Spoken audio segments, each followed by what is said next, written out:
నా మాటలు మీరు అంగీకరించిన యెడల నేను మీకు దేవుడనై ఉందును, మీరు నాకు ప్రజలై ఉందు జనులై ఉందురు, మీకు క్షేమము కలుగునట్లు నేను మీకు ఆజ్ఞాపించుతున్న మార్గమంతట యందు మీరు నడుచుకొనుడి.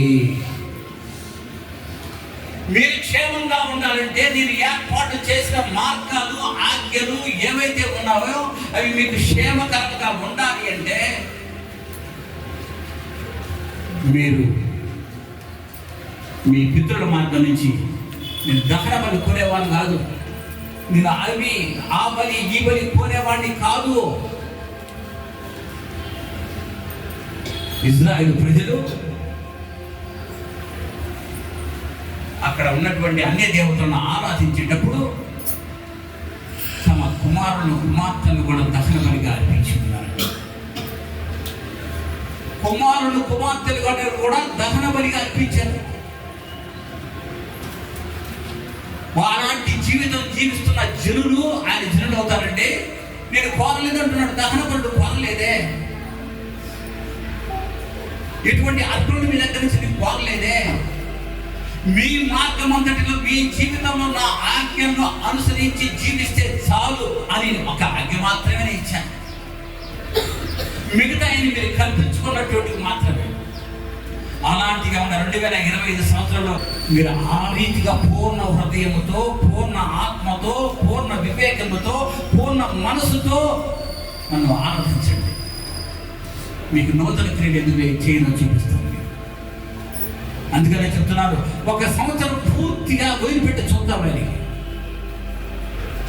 నువ్వు కలవరపడకల్లా నా జీవితంలో జరుగుతాయి, జరగమని కలవరపడాల్సిన అవసరమే లేదు. దేవుడు ఒక మాట ఇస్తే అది నెరవేర తీరుతుంది. సృష్టి అంతటినీ తన మాటతో మాత్రమే సృష్టించాడు. నోటిలో మాటకి అంత శక్తి ఉంది. వెలుగు కాక అంటే వెలుగు వచ్చింది, ఆకాశ నక్షత్రాలు కలుగురు కాక అంటే వచ్చాయి, పశుపక్షాదులు, సముద్రాలు. నోటి మాట శక్తివంతమైన మాట,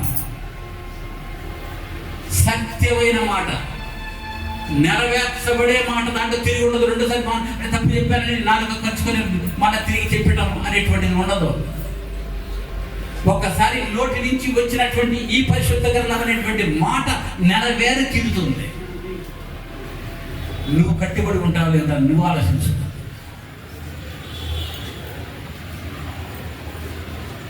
ఏ ఒక్కరు నశించిపోవడం నాకు ఇష్టం లేదు.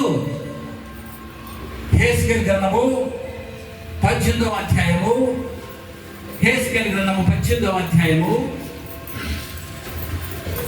30 నుంచి 32 వచనాలు. కాబట్టి ఉండు ఎంత స్పీడ్గా మనం చదువుకున్నది కాదు కానీ 701వ పేజీ, 701వ పేజీ యెహెజ్కేలు గ్రంథము 18వ అధ్యాయము చెప్తున్నాను. 18వ అధ్యాయము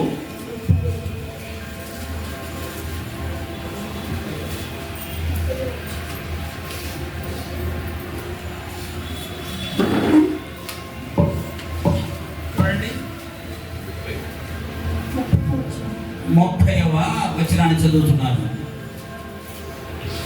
కాబట్టి ఇశ్రాయేలురా,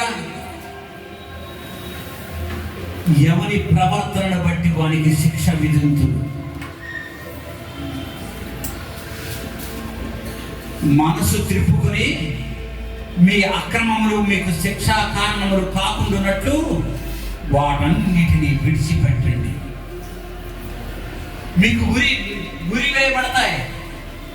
ఉరిని కలిగించేటువంటి ఏ కార్యాలు చేస్తున్నావో, అతిక్రమ కార్యాలు చేస్తున్నావో, ఆజ్ఞను అతిక్రమించి పని చేస్తున్నావో, ఒకనాడు నీ మెడకు ఉరి అవుతాయి.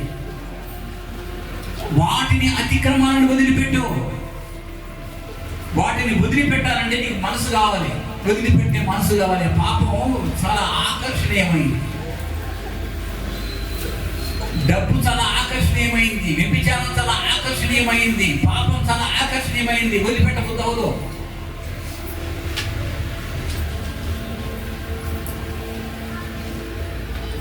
గుండెలో పడుతున్నామని తెలిసి కూడా దాన్ని ఎదుర్కొంటాం. జీవితం పాడైపోతుంది అన్నా ఎదుర్కొంటాం. అంటే అంత ఆకర్షణీయమైనటువంటిది అది. నువ్వు మనసు తిప్పుకోనండి అంటున్నాడు. ఇక్కడ ఏమంటున్నాడు తెలుసండి 30లో, మీరు మనసు తిప్పుకొని మీ అక్రమములు మీకు శిక్షను కలిగించేవిగా ఉంటాయి, వాటి నుంచి నీవు నూతన బుద్ధియు తెచ్చుకొని నూతన హృదయమును. 31, మీరు జరిగించిన అక్రమ క్రియలన్నిటినీ విడిచి నూతన హృదయమును నూతన బుద్ధియు తెచ్చుకొనుడి. ఇశ్రాయేలీయులారా, మీరు ఎందుకు మరణం చెందుతారు? ఎందుకు కావాలని మరణాన్ని, ఎందుకు మీ అతిక్రమంలో జీవిస్తూ పాపంలో జీవిస్తూ ఎందుకు మరణం చెందుతారు? దిద్దుకోండి. నూతన హృదయం కావిస్తాను. నీకు ఆలోచన పుట్టి మనసు మార్చుకుంటే నీకు నూతన హృదయం నీకులో కలగ చేస్తాను. ఎవరన్నా మరణమునందు వాడిని బట్టి నేను ఏమన్నా సంతోషించే దేవుడిని అనుకుంటున్నారా? చూడండి, మరణమునందు వాడు 32వ వచనం, మరణమునందుటను బట్టి నేను సంతోషించువాడను కాదు. నిన్ను మరణం చెందించడానికి నేను ఏర్పాటు చేసుకోవాలా? నేను బ్రతికించడానికి వచ్చా, రక్షించడానికి వచ్చా. నువ్వు మనసు మార్చుకుంటే నేను రక్షిస్తా, నీ బుద్ధి మార్చుకుంటే నేను రక్షిస్తా. నిన్ను నీ యొక్క స్వభావం మార్చుకుంటే, యథార్థమైన స్వభావంగా మార్చుకుంటే నీకు ఒక నూతన క్రియ చేస్తా. నూతన క్రియ చేయబోయే ముందు నీ హృదయాన్ని మార్చేస్తా.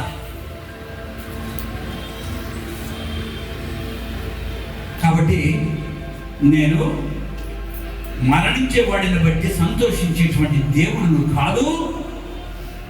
మీరు మనసు తిప్పుకొనుడి, అప్పుడు మీరు బ్రతుకుదురు అనేది యెహోవా. నువ్వు బ్రతకాలి, సదాకాలము పరలోకంలో జీవించాలి అంటే, ఇక్కడ ఉన్నంతకాలము నెమ్మది, సంతోషం, ఆనందంతో జీవించబడాలి అంటే, నువ్వు బ్రతకాలి అంటే నువ్వు మనసును మార్చుకోమంటున్నాడు, దిద్దుకోమంటున్నాడు, అతిక్రమాలు వదిలిపెట్టినట్టు. ఎవరు బలహీనతలో అందరికీ బాగా తెలుసు. మంచిదో కాదో మనం బేరీజు వేసుకోగలుగుతాం. మనకు అంత జ్ఞానం లేకపోయినా,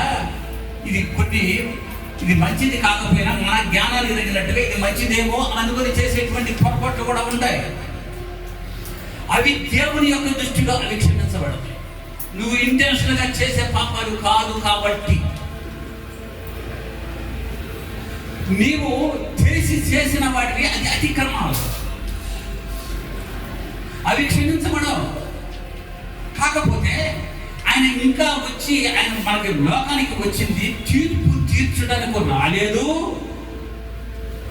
నేను నీతిమంతుల కొరకు రాలేదు, నేను వచ్చింది పాపలను రక్షించడం కొరకు. ఎవరికి స్తోత్రం.